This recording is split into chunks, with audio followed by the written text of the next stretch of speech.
Kita melanjutkan Bulughul Maram pada kitab jihad. Kita sudah sampai pada hadis 1286 dalam kitab saya. Qala al-muallif rahimahullahu ta'ala wa nafa'ana bihi wa bi ulumihi fid dharain amin. Wa 'an ibni Umar radhiyallahu anhuma anna Rasulullah sallallahu alaihi wasallam ra'a, beliau melihat imra'atan, seorang wanita, maqtulatan, yang dibunuh, fi ba'di, pada sebagian maghazihi, perang-perang beliau. Fa'angkara, maka beliau mengingkari qatlan nisa'i, pembunuhan terhadap para wanita, wasibyani, dan anak-anak kecil. Hadis muttafaqun alaih. Hadis ini menunjukkan bahwasanya dalam perang ada beberapa orang yang tidak boleh dibunuh. Ringkasnya ada 3. Yang 2 sudah disebutkan dalam hadis ini. Yang pertama, para wanita. Yang kedua, anak-anak kecil. Yang ketiga, orang-orang yang tidak ada kaitannya dengan perang sama sekali. Misalnya orang yang lumpuh, orang yang fokus ibadah di gereja, tidak tahu menahu soal perang. Nah, itu mereka tidak boleh dibunuh. Yang dimaksud ba'di maghazi, sebagian perang Nabi, ini maksudnya adalah pada perang di Taif. Kejadiannya waktu itu perang di Taif. Waktu itu Nabi melihat ada seorang wanita terbunuh. Maka Nabi bertanya, kenapa ini dibunuh wanita ini? Maka ada seorang sahabat Nabi mengatakan, ya Rasulullah, wanita ini asalnya saya boncengkan di belakang, tapi di tengah-tengah perjalanan dia ingin menjatuhkan saya, menjungkalkan saya untuk membunuh saya. Maka saya ambil pedang, saya bunuh dia. Jadi ini mendahului wanita tadi karena dia ingin membunuh. Nah, maka kemudian Rasulullah menyuruh supaya wanita ini dimakamkan. Maka dari sini kita ambil 2 pelajaran. Pelajaran pertama, kalau wanita itu ingin membunuh kita, kita boleh membunuhnya sebagaimana dilakukan sahabat ini. Yang kedua, kalau ada jenazah, meskipun itu jenazahnya orang kafir, kita wajib tetap untuk menguburkan. Jadi kewajiban kita kalau melihat ada mayat tidak terkubur, itu hendaklah dikuburkan. Karena ini haknya setiap manusia untuk dikuburkan atau dipendamkan. Mau kafir, mau muslim, sama.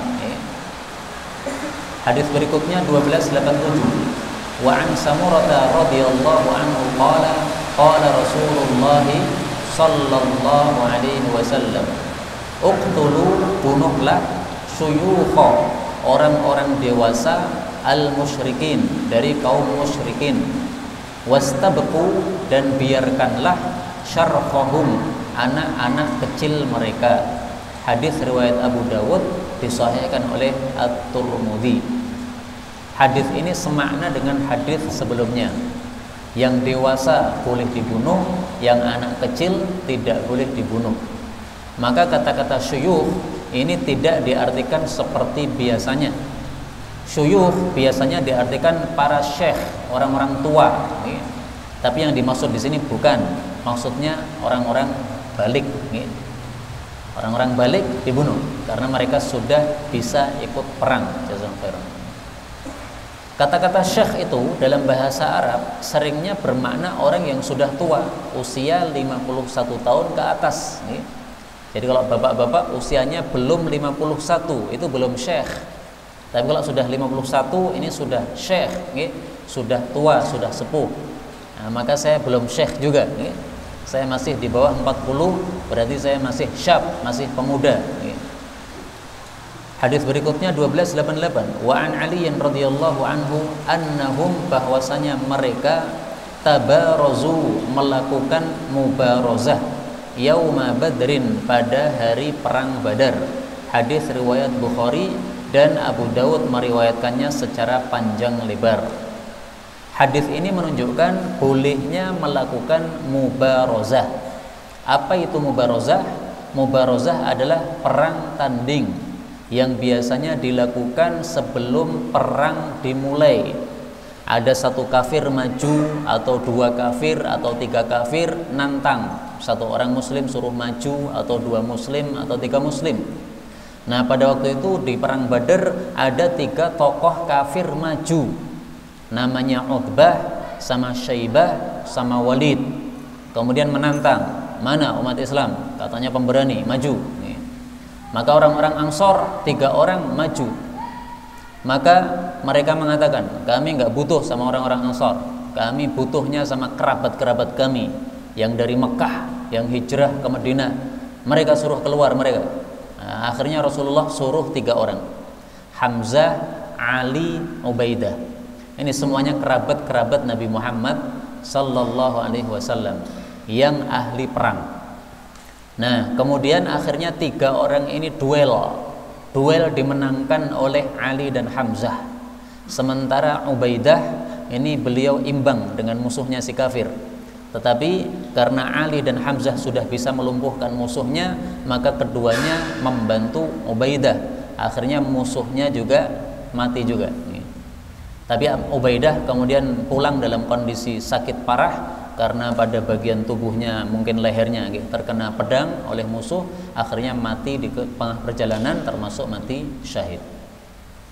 Nah, mubarozah ini diperselisihkan oleh para ulama, bolehkah dilakukan tanpa izin dari imam atau panglima perang, ataukah harus minta izin? Kalau dalam kasus perang Badr ini memang Nabi memberikan izin kepada tiga orang tadi, wahai Hamzah maju, wahai Ali maju, wahai Ubaidah maju. Nah, berarti memang menunggu izinnya imam. Ada perselisihan pendapat di antara para ulama. Sebagian membolehkan, nggak harus izin, karena Nabi tidak mengatakan yang mau maju harus izin saya, nggak begitu. Tapi ringkasnya begini, jangan maju untuk perang tanding kecuali orang yang ahli perang. Kenapa? Karena kalau dia tidak ahli perang, dia maju, dia nanti akan mati. Kalau dia mati, menyebabkan orang kafir jadi tambah pongah, tambah sombong mereka. Orang-orang muslim itu lemah-lemah. Nah, maka orang-orang seperti saya nggak boleh mubarozah, nggak boleh, karena tidak ahli perang. Yang tidak ahli perang di belakang aja.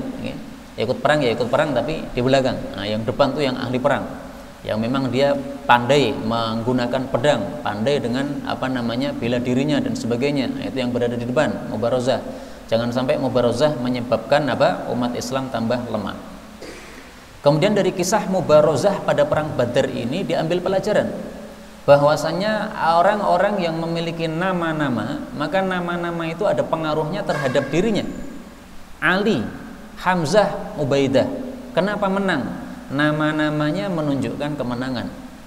Utbah, Syaibah, Walid, kenapa kalah? Nama-namanya menunjukkan kekalahan.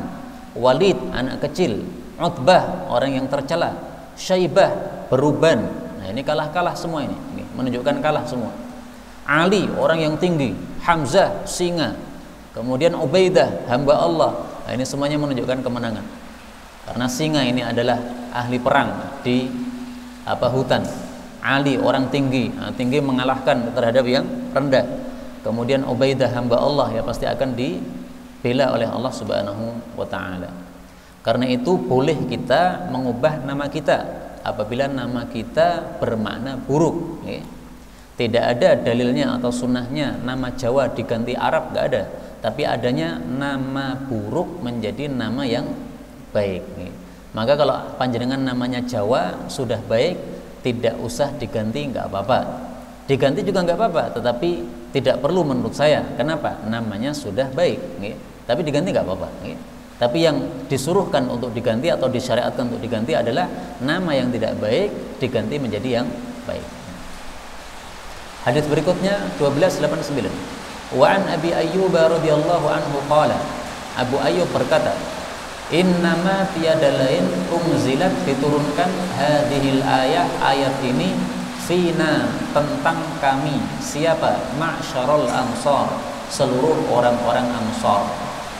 Yakni yang dimaksud oleh Abu Ayyub adalah ayat wala tulqu bi aydikum ila tahlukah Wala janganlah tulqu kalian melemparkan biaidikum tangan-tangan kalian, maksudnya diri-diri kalian, ila tahlukah kepada kebinasaan.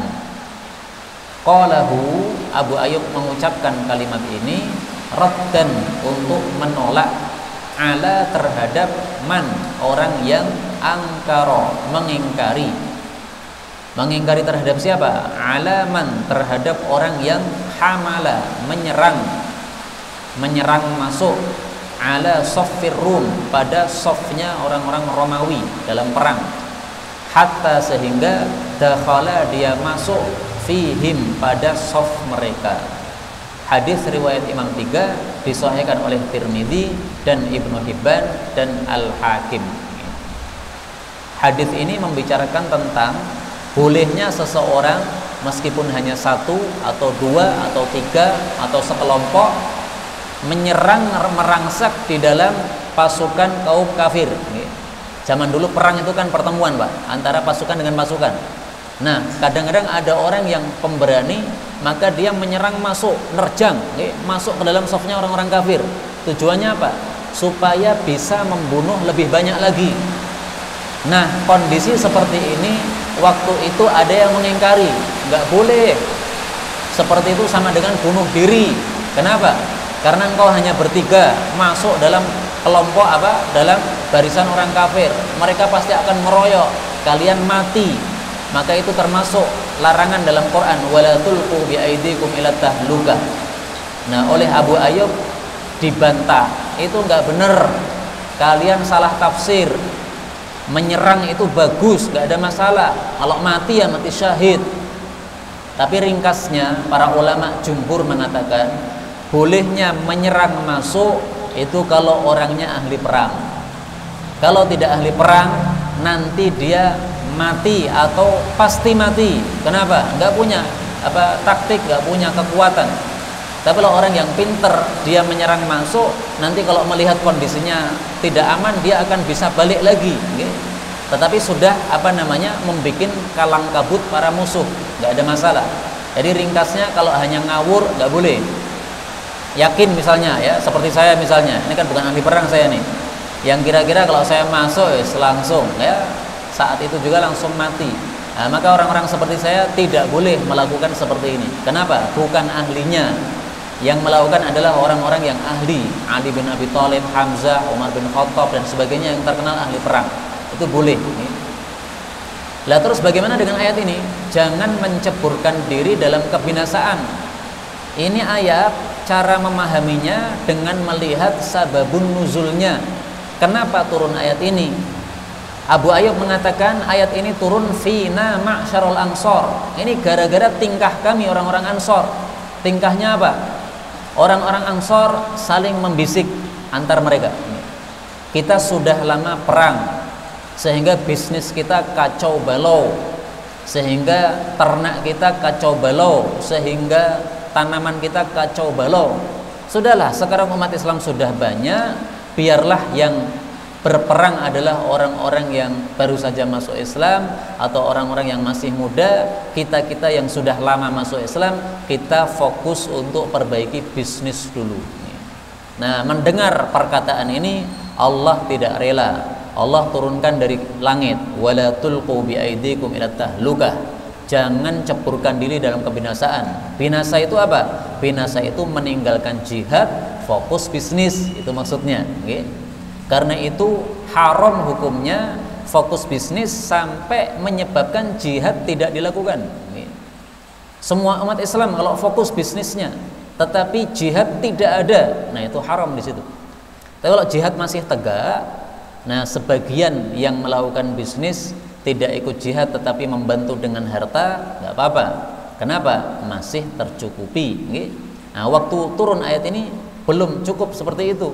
Umat Islam memang sudah banyak yang masuk Islam, orang-orang sudah banyak masuk Islam, tapi masih diperlukan tenaga-tenaga lama seperti ini. Nah, sehingga tidak boleh tenaga-tenaga lama ini kemudian berhenti dari jihad dengan tujuan fokus untuk bisnisnya mereka masing-masing. Nah, maka cara memahami ayat Quran kadang-kadang perlu mengetahui sababun nuzul. Sebagian ayat Quran tidak bisa dipaham kecuali kita mengetahui sebab turunnya ayat itu. Contoh Pak ya.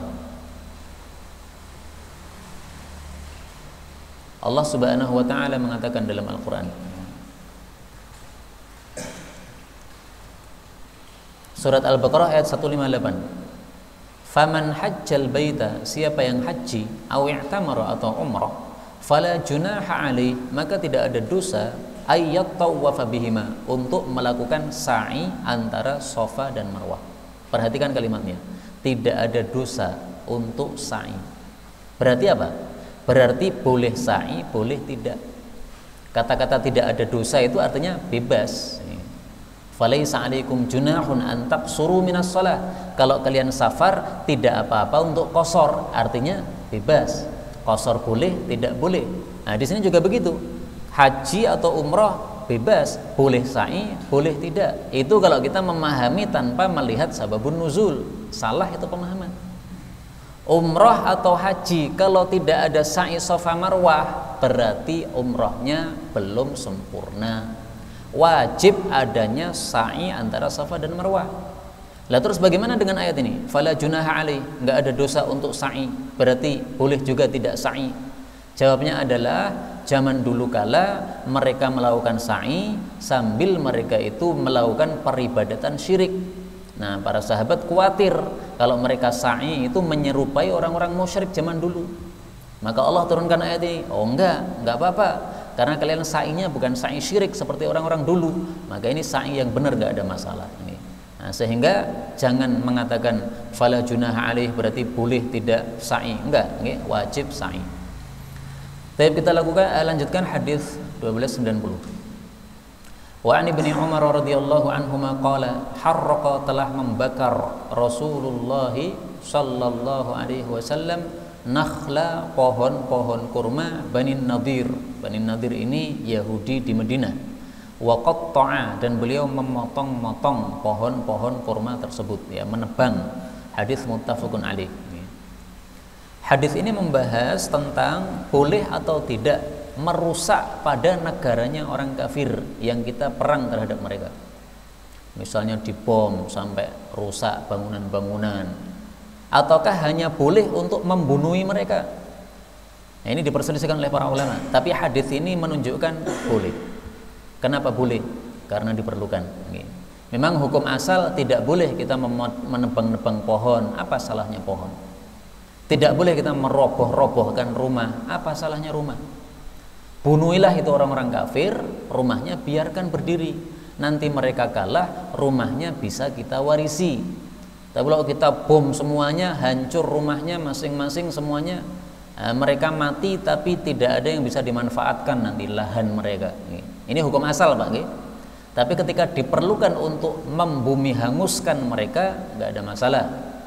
Rasulullah ada riwayat menggunakan manjanik.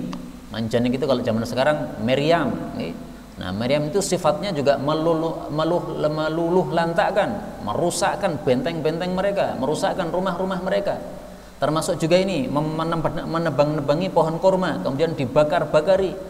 Nah, ini padahal pohon kurma bisa memberikan makanan untuk kaum muslimin.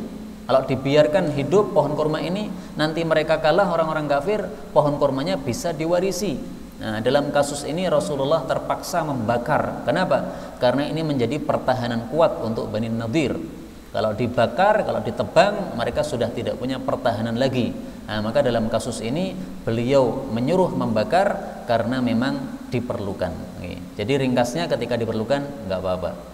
Allah menyebutkan dalam Al-Quran kasus ini pada surah Al-Hasyr ayat 5. Ma qata'tum min linatin, apapun yang kalian tebang dari pohon kurma, au taraktumuha, atau kalian biarkan hidup pohon kurma, qaimatan ala usuliha, tegak pada pokoknya, fa biiznillah, itu semuanya dengan izin Allah, waliyukhziyal fasikin, dan supaya Allah merendahkan orang-orang fasik.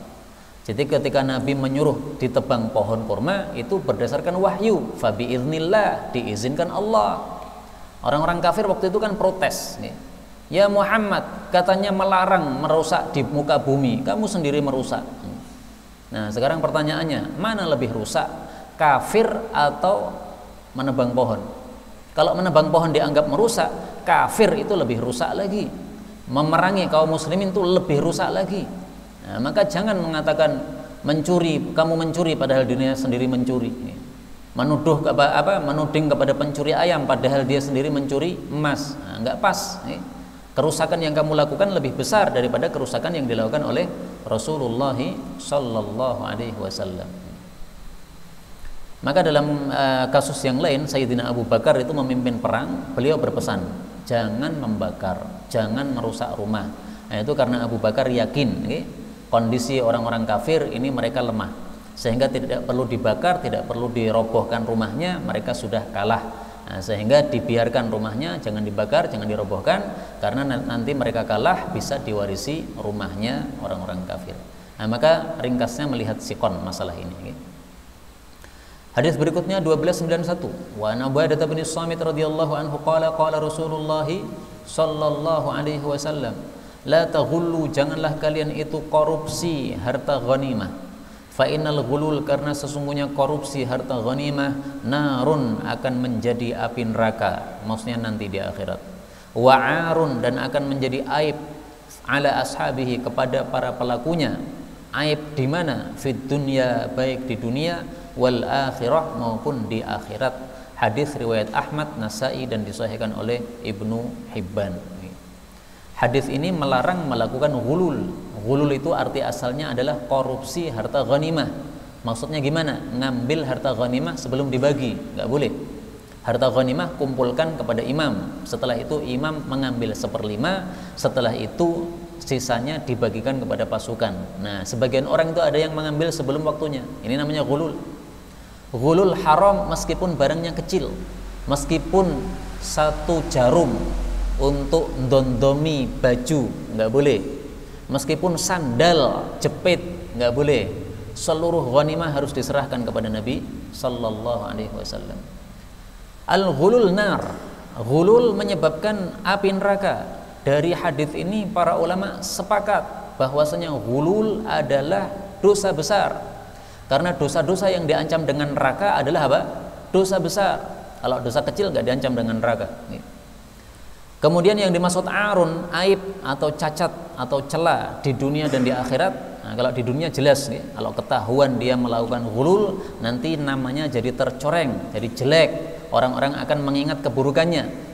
Kalau di akhirat apa aibnya? Aibnya nanti dia akan memikul apa yang dia ghulul tadi. Kalau dia mengambil kambing ghanimah, maka kambingnya nanti akan diangkat di atas tubuhnya begini. Kemudian kambingnya akan mengembik-ngembik. Nah, maka orang yang besok di akhirat ada kambing di punggungnya mengembik-ngembik, itu berarti dia adalah pernah melakukan ghulul waktu di dunia. Dan ghulul itu arti asalnya memang korupsi harta ghanimah. Tetapi kemudian istilah ini dipakai untuk seluruh atau segala macam korupsi. Apapun korupsi namanya apa? Ghulul. Nah, sehingga korupsi para pejabat juga termasuk ghulul. Itu juga termasuk narun, termasuk arun fid dunya wal akhirah. Sama. Namanya juga ghulul. Setelah itu namanya juga disebut ghulul. Hadis 1292. Wa an Auf bin Malik radhiyallahu anhu anna nabiyya sallallahu alaihi wasallam qada, menetapkan bisalab, salab lil qatil, untuk yang membunuh. Hadis riwayat Abu Dawud, dan asal hadis ini diriwayatkan oleh Imam Muslim. Salab itu apa? Salab itu adalah harta yang dibawa atau yang dipakai oleh musuh pada saat perang. Perang membawa pedang. Nah, pedang itu salab. Perang membawa helm besi itu salab. Perang membawa atau memakai baju besi itu salab. Dia ngantongi dompet, di dompet ada uangnya, itu salab. Dia pakai arlojinya harga 70 juta, itu salab. Para ulama berselisih pendapat kalau kuda termasuk salab apa tidak. Ada perselisihan pendapat di antara para ulama. Karena memang kuda itu dipakai, tapi kan tidak dipakai selalu kan. Kadang-kadang juga dia turun karena perlu untuk membunuh satu orang yang berada di bawah. Nah, dia susah kalau di atas kuda, maka dia kadang-kadang turun. Ringkasnya, salab ini adalah lil qatil, milik orang yang berhasil membunuh musuh tadi. Jadi sebelum harta ghanimah dibagi, terlebih dahulu salap-salapnya diambil. Jadi biasanya Rasulullah kalau selesai perang, beliau bertanya, siapa yang tadi sudah membunuh 1 orang kafir, atau 2 orang atau 3 orang, silahkan ambil salapnya. Tapi dibuktikan, jangan hanya ngaku-ngaku saja, ngaku saya membunuh orang ini, ada buktinya enggak? Kamu tadi pas perang itu sampingmu ada siapa? Nah biasanya begitu, ada buktinya, ada apa saksinya? Saksinya adalah temannya di sebelahnya. Tadi saya duel melawan dia, nah, teman saya melihat, nah, dibawa saksinya. Nah, kemudian nanti kalau sudah ada saksinya diberikan, ini salapnya diambil. Nah, maka para sahabat Nabi yang mereka itu para pemberani, biasanya itu kalau pulang dari perang hartanya paling banyak. Kenapa? Dia dalam perang bisa bunuh 10 orang. Nah 10 orang ini biasanya yang tokoh-tokoh yang berada di depan.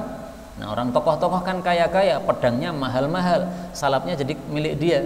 Ini adalah salap, hukumnya salap, tidak dimasukkan ghanimah, tapi diberikan kepada pemiliknya terlebih dahulu.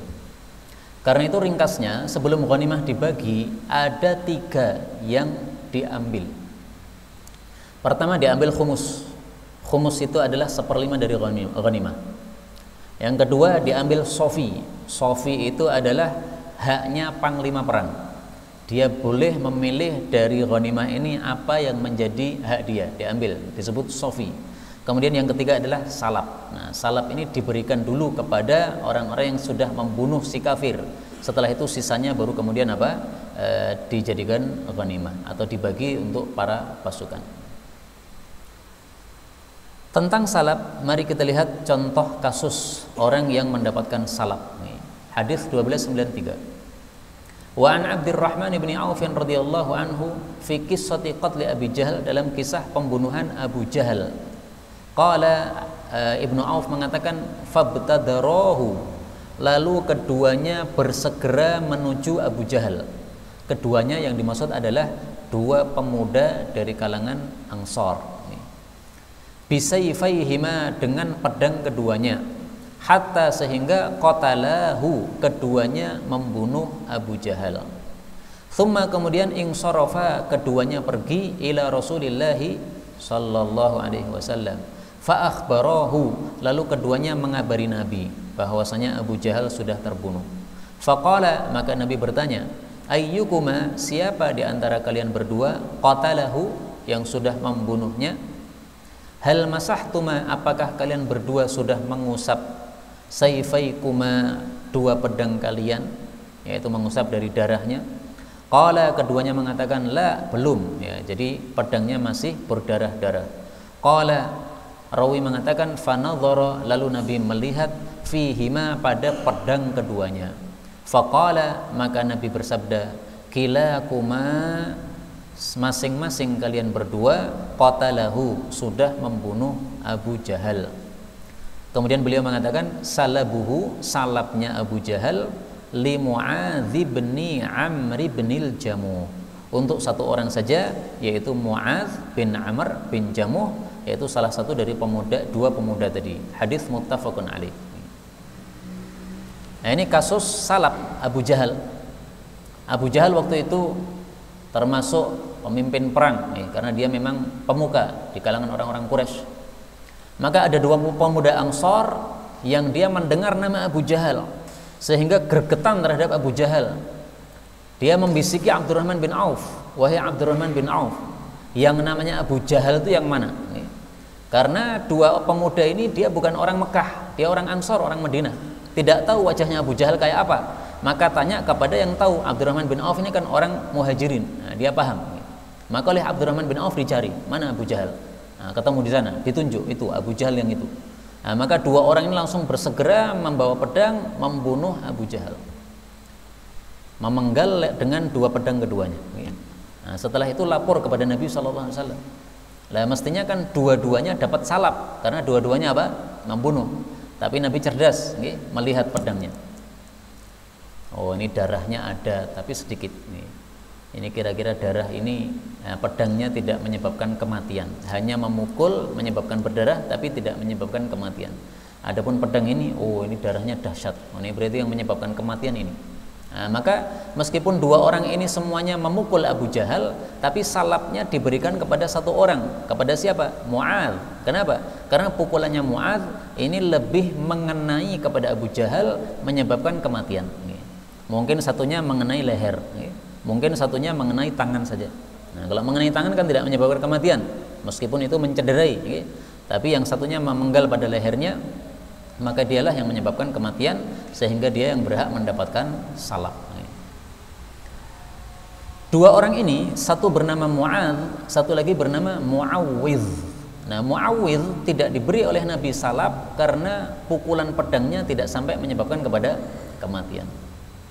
Tapi uniknya Rasulullah SAW waktu itu tidak memberikan salabnya kepada Mu'adz saja, tapi pedangnya Abu Jahal diberikan kepada Ibnu Mas'ud. Kenapa?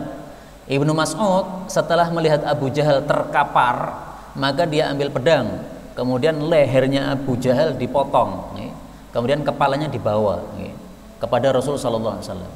Ya Rasulullah, ini Abu Jahal sudah mati, ini kepalanya saya bawa. Nah, maka oleh Rasul kemudian pedangnya Abu Jahal dikasihkan kepada Ibnu Mas'ud. Nah, maka pembagian salab itu memang terserah kepada imam.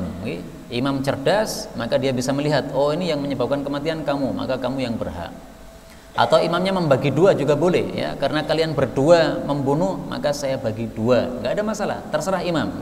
Yang penting siapa yang membunuh, dialah yang paling berhak untuk mendapatkan salabnya.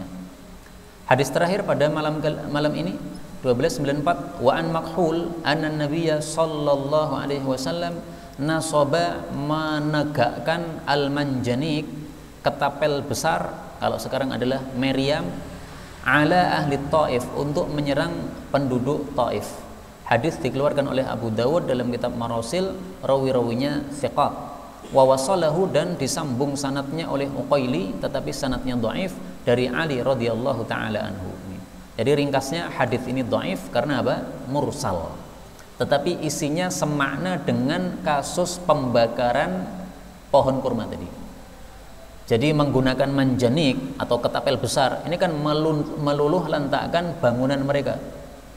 Batunya gede, nah, kemudian dikirim dengan ketapel besar mengenai rumahnya rontok. Ini berarti merusak. Boleh nggak seperti ini? Boleh apabila diperlukan. Waktu itu ahlu Taif itu bentengnya kuat, Pak.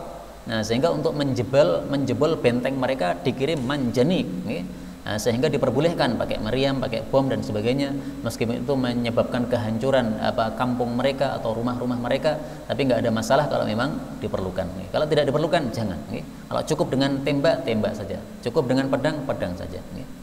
Wallahu ta'ala alam bisawab. Inilah yang dapat kita pelajari pada malam hari ini, benarnya dari Allah, dan apabila ada salahnya fa astaghfirullahal azim li wa lakum.